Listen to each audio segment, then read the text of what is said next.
Добрый дзень, паважаныя сябры.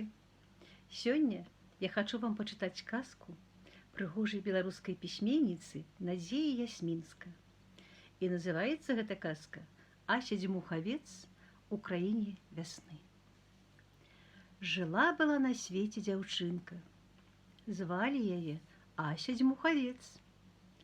Такую пацешную мянушку ёй далі таму, што яе рудыя валасы адлівалі на сонцы яркім золатам, а на тварыку красавалася мноства вяснянак.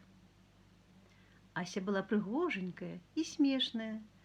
Бацькі яе вельмі любілі, а суседзі неадменна частавалі цукеркай ці яблыкам, і з сяброўкамі яна таксама ладзіла. Толькі вось, калі дзеці распачыналі гульню, Асе заўсёды даставалася роля то вавёрачкі, то ліскі, то служкі якой. А ў глыбіні душы яна так марыла стаць прынцэсай. «Не-не-не», — наперабой казалі сяброўкі, «якая з цябе прынцэса? У прынцэс не бывае вяснянак». Ася вельмі крыўдзілася. І аднойчы, перад сном, яна падышла да люстэрка, паглядзела на свой тварык і ўздыхнула. «Брыдкія, брыдкія вяснянкі, вы толькі ўсё псуяце». Паўздыхала яшчэ трошкі і пайшла спаць. І не адчула ў сне, як залацістыя кропкі на яе твары заварушыліся. А потым, як малюсенькія сонечныя зайчыкі, вылецелі ў прыадчыненае вакно. Наступным днём дзяўчынка прачнулася, зірнула ў люстэрка і самлела. Яе вяснянкі кудысьці зніклі. Як жа яна ўзрадавалася! Ледзь паснедаўшы, Ася пабегла ў двор, дзе ёй адразу далі ролю прынцэсы. Але з той пары нешта змянілася. Асю перасталі называць дзьмухаўцом. Ніхто ўжо не казаў, якая яна міленькая, да чаго ж прыгожанькая. Проста пекнае дзіця і ўсё. У гульнях яна заўсёды стала прынцэсай. Але выявілася, што гэта роля такая нудная. Дзяўчынцы зноў захацелася пагарэзіць у вобразе вавёрачкі. Але сяброўкі казалі ёй: «Што за вавёрка з такім бледным тварам?»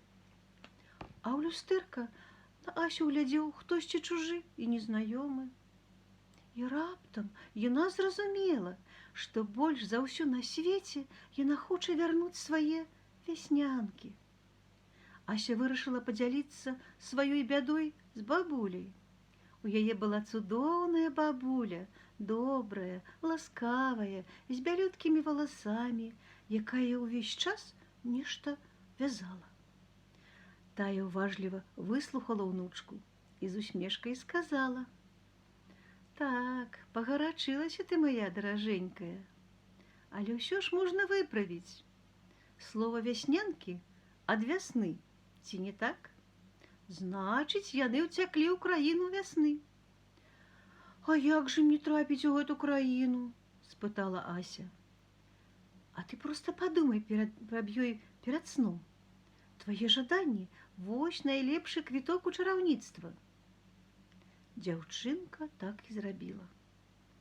Як толькі яна заснула, то адразу ж апынулася ў краіне вясны. Там рунела маладая траўка, квітнелі яблыні і вішні, паўсюль раслі дзьмухаўцы. На памытым дожджыкам небе сяла вясёлка.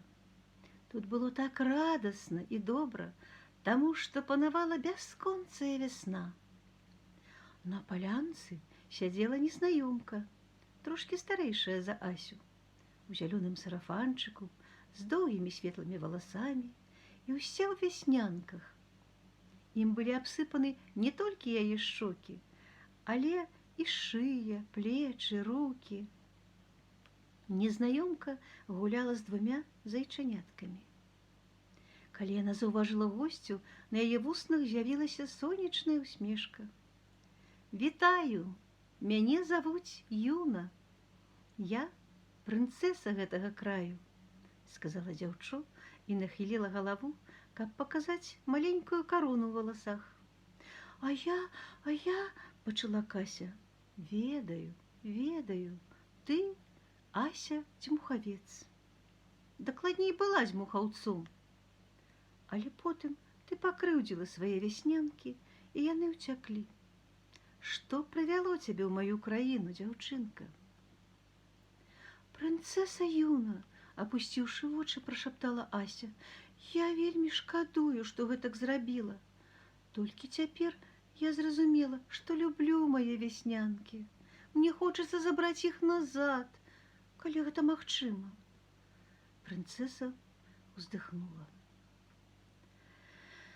Калі ты нарадзілася, я ўзнагародзіла цябе такімі скарбамі, рудымі валасамі, залацістымі вяснянкамі і сонечнай усмешкай, каб тваё сэрца ніколі не пакідала вясна. А ты не ацаніла. Але хаця б зразумела сваю памылку. Папрасі прабачэння ў вяснянак. Можа, яны вернуцца.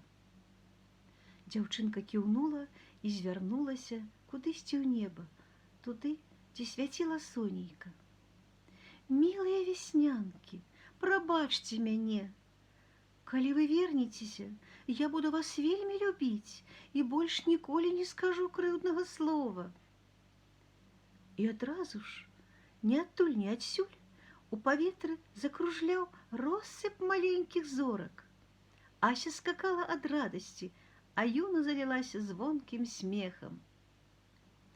Раніцай, ледзь прачнуўшыся, Ася Дзьмухавец усхапілася з ложка, басанож памчалася да люстэрка і усміхнулася свайму адлюстраванню. Ёй здалося, што кожная вяснянка на лбе, носе і на шчочках усміхнулася ў адказ. Мараль гэтай казкі такая, сябры мае. Захоўвай тое, што ў цябе ёсць, нават калі гэта штосьці маленькае і амаль незаўважанае. Дзякуй за ўвагу.